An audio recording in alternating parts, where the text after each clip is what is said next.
Phase 2 में जंग और भड़की, होर्मुज कंप्लीटली ब्लॉक्ड। पहले तो यह था ना कि टोल चुकाकर कुछ जहाज निकल रहे थे, कुछ एक देशों के कुछ जहाज जाने दिए जा रहे थे। अब तो यह पूरी तरह बंद हो गया। ईरान ने यहां से किसी भी तरह के किसी के भी जहाज के निकलने पर पाबंदी लगा दी है।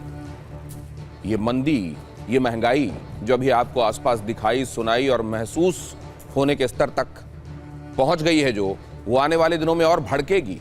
ये ग्लोबल मंदी जो पूरी दुनिया को अपना शिकार बनाएगी, इसका विलेन कौन होगा? वो जो सबसे ज्यादा शक्तिशाली होगा वो? तो क्या वो अमेरिका होगा? ट्रंप विलेन होंगे? भड़की जंग, होर्मुज बंद, ग्लोबल मंदी का विलेन कौन? ट्रंप? ये एक बड़ा सवाल है जिसका जवाब खोजने की कोशिश करेंगे। कुछ एक खबरें जो इसको समझने को आसान बनाएंगी वो पहले आपके सामने रख रहा हूं। अमेरिका की ईरान पर बड़े हमले की तैयारी। ईरान में कोहराम मचाने के लिए B-52 बॉम्बर तैनात। या ये तस्वीर जो है इस बात की तस्दीक कर रही है। B-52 बॉम्बर तैनात। सऊदी एयर स्पेस में दिखा अमेरिकी B-52 बॉम्बर। इटली के अमेरिकी बेस से सऊदी अरब पहुंचा यह बॉम्बर। ट्रंप की वार्निंग के बाद पश्चिम एशिया में यह बड़ी तैनाती।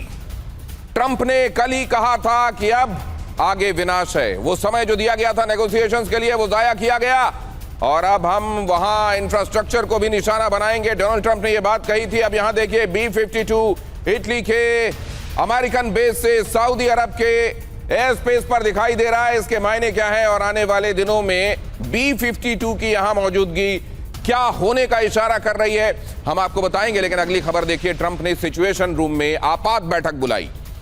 नेशनल सिक्योरिटी टीम के साथ सैन्य विकल्पों पर चर्चा की गई।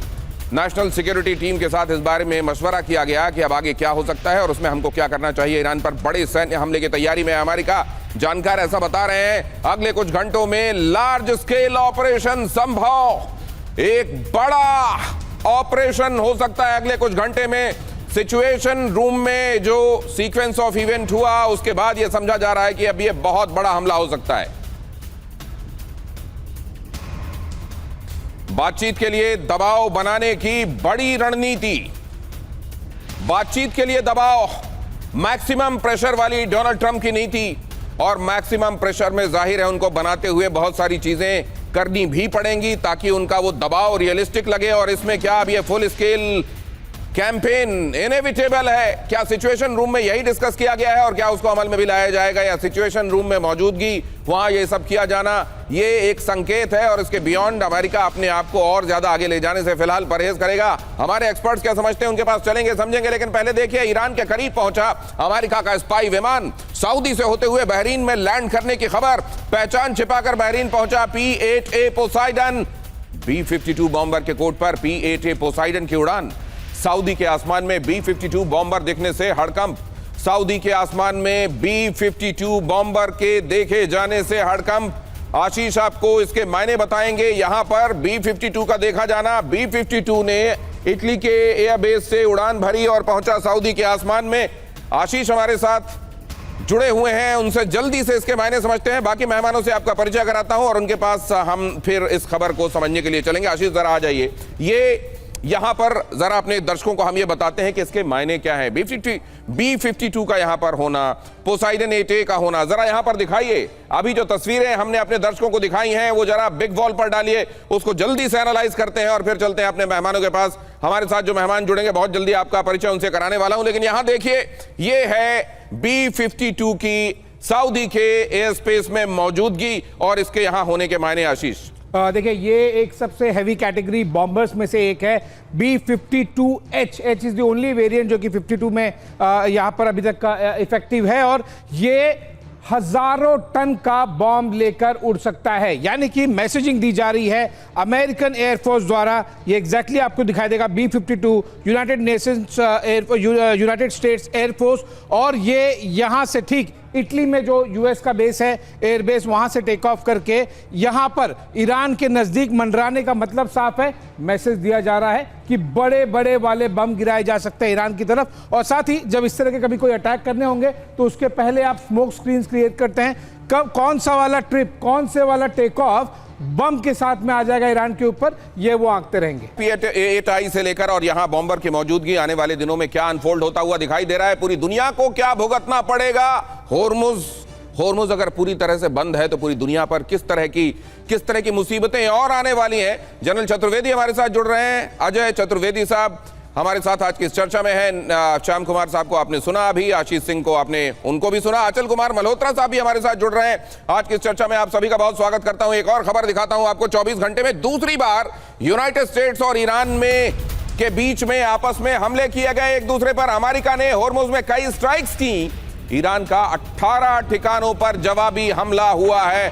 जनरल चतुर्वेदी, जब बीच में यह समझा जा रहा था कि अब दोनों ही तरफ की पार्टीज ये चाह रही हैं कि अब फिर से ना फंसना पड़े जंग वाली स्थिति में, लेकिन यहां तो दिखाई दे रहा है एक्चुअली दुनिया गलत सोच रही थी। बिल्कुल, इसमें एक्चुअली जो ये सोच है वो मिलिट्री लॉजिक तो था ही नहीं। देखिए, ऐसा है कि अमेरिका को एक बहुत बड़ा झटका लगा है कि वो कहाँ number 1 power of the world और नंबर करीब 17 पावर है ईरान जो है, उसने उनको जो है इस तरीके से नाक नहीं रगड़ी है, लेकिन मतलब कम से कम एक झटका जरूर दिया है। तो ये सोचना कि वो बिल्कुल असहाय कर दिया ईरान को, नहीं। आप देखिए, इसमें मैं सिर्फ एक अमेरिकन अटैक्स की बात एक बार करूंगा, उसके बाद फिर ईरान का रिस्पांस की बात करूंगा। दोनों चीज़ मैं कहना चाहता हूँ। अमेरिका का पूरा एम ये है कि किसी ना किसी तरह उनकी जो इकोनॉमिक स्ट्रेंथ है उसको डिस्ट्रॉय कर दिया जाए। इसलिए उसने कासिम पे अटैक किया, बंदर अब्बास पे अटैक किया, और जो खड़ग आइलैंड है उसको, जिससे कि जो कुछ भी, अगर आप देखिए हॉर्मुज में ये जो भी शिप जाएंगे वो ईरान के नज़दीक से जाते हैं, तो वो बंद कर दिया उन्होंने। अमेरिका उसको वहाँ पे भी बाहर भी इससे चाइना को नुकसान पहुँचाने की कोशिश कर रहे हैं कि नहीं हो रहा। उसका 1000 दिन का रिजर्व है ना। ईरान क्या कर रहा है? ईरान ने मनामा पे अटैक किया, ईरान ने क्या कटार पे अटैक किया, ईरान ने कुवैत पे अटैक किया। तो जो उसकी जो मिसाइल वेजिंग कैपेबिलिटी है वो अभी तक डिस्ट्रॉय हुई नहीं है। तो ये सोचना कि इस लड़ाई में अमेरिका ने सब कुछ कर लिया, मेरे ख्याल में हम लोग इन चीज़ों के लिए अब चाइना जो ईरान है वो वॉर गेम कर चुका है, और वो क्या सर झुका के बैठे रहेंगे।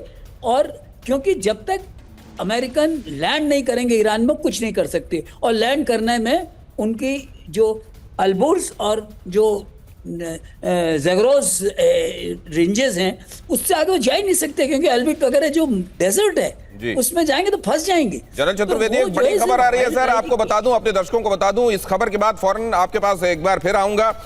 ये लग रहा है कि आज की रात बहुत भारी होने वाली है। ये जो सेकंड फेज शुरू हुआ है इसमें निर्णायक रात आज की रात हो सकती है, क्योंकि डोनाल्ड ट्रंप खुद ये बात कह रहे हैं